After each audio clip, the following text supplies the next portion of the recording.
Did you know that you can strengthen your bones naturally and that a diagnosis of osteoporosis isn't the end for you? Did you know that you can be very young and have osteopenia or osteoporosis? Did you know that you could be a man and have osteoporosis?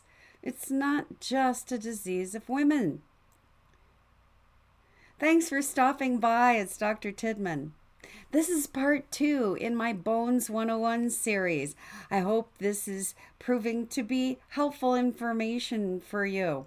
If you missed part 1, go back and watch part 1. It's a brief one. This video will review the lab tests and supplements that you can use to strengthen your bones. Something that I love to share are natural ways to improve your health. So let's get started. Remember to subscribe so you'll know when the next one's being posted. Remember that the content on my channel is for informational and educational purposes only. If you want to change something in your healthcare or medications, consult your own medical team. I'm going to review some lab work that I talked a little bit about in part 1. And I'm going to review in some detail some of the supplements you can be taking to strengthen your bones. Lab work to ask for. Yes, you can ask your doctor for these. I like to start with just a comprehensive metabolic panel. It tells me a lot about some of your basic metabolic health in all of your organ systems. So ask for a CMP, and most of your doctors will run this test every year. I also, as a metabolic health practitioner, ask to have fasting insulin checked. You've heard me talk about insulin a lot on my channel because it influences everything, and yes, it influences your bone health. If you watched my video on osteoporosis on my channel, you learned that bones can be insulin resistant, just like other cells in the body. I always recommend you check your hemoglobin A1C. This tells us what your fasting blood sugar looks like. And then an HSC reactive protein. This is an inflammatory marker. So these are the basic metabolic health markers that I ask for.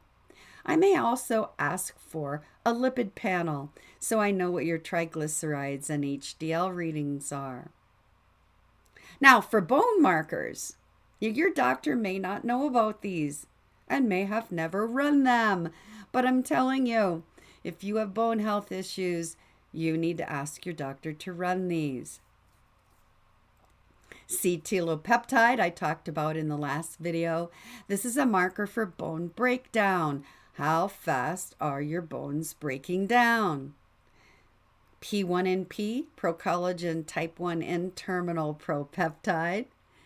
This is your bone building marker. How are your bones doing building new bone?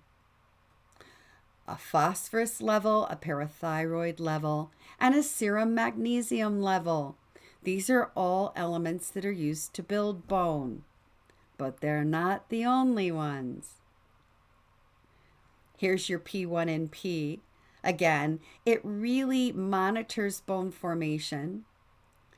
And then you check it against your CTX to see what your ratio is of bone building to bone breakdown.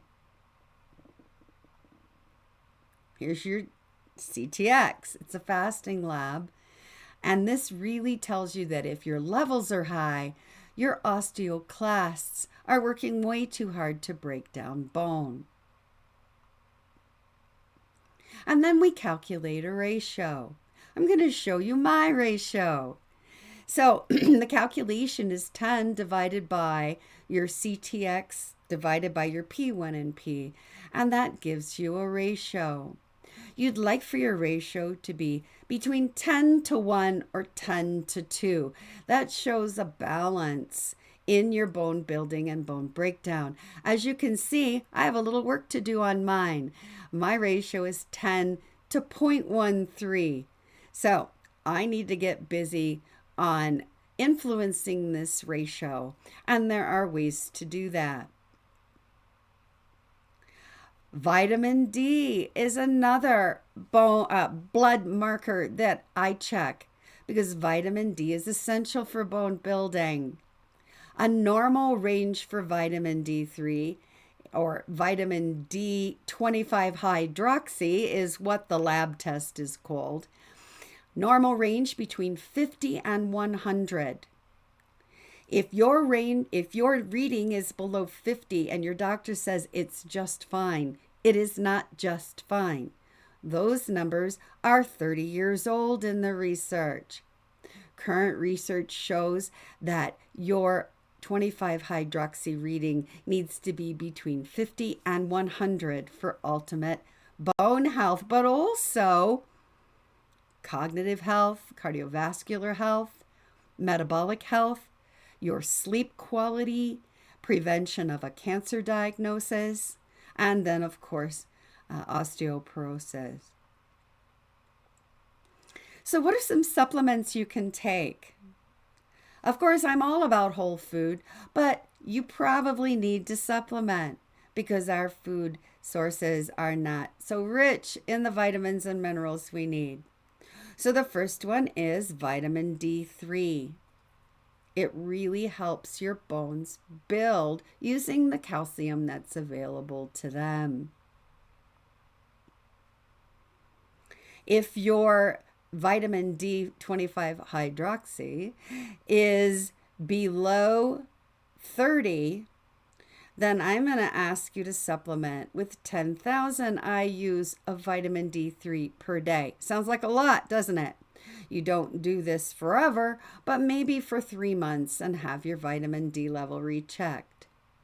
If your vitamin D level is between 30 and 50, you could probably do between 2,000 and 5,000 IUs of vitamin D3 per day.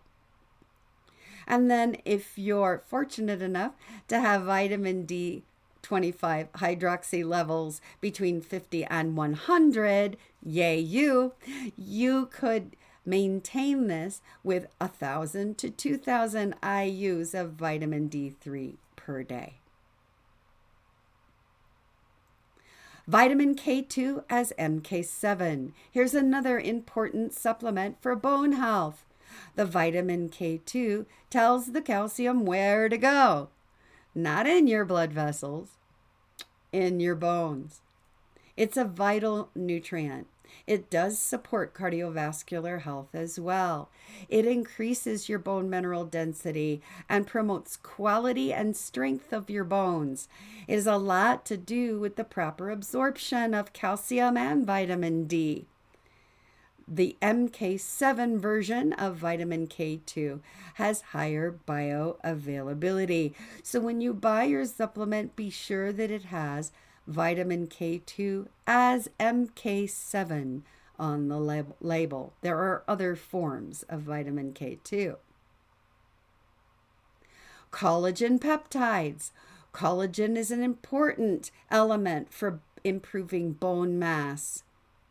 It can also improve bone density and slow osteoporosis. It's a protein found naturally in the body, but you can supplement it. Natural forms of animal collagen are more digestible. Look on the label to see that it has bovine type 1 and type 3. These are the types of collagen that are more readily absorbed. Tips and takeaways briefly. Most people should be taking vitamin D3 at least 1,000 or 2,000 IUs per day. If your vitamin D levels are 30 to 50, take 5,000 IUs per day. And if your vitamin D levels are below 30, you may need to take 10,000 IUs per day for 3 months or 6 months and then retest. Ask your doctor to run your CTX and P1NP bone blood markers. Once you get those numbers, calculate your CTX to P1NP ratio. If your ratio is below 10 to 1, you're out of balance and you have some things you can work on. And hopefully this Bones 101 series will tell you some things you can work on. Thanks for stopping by part 2 of my Bones 101 series. I hope this is helpful for you. Share it with others who may be having some bone health issues. And click the notifications so you know when the next part in this video series is posted. Take care, everyone.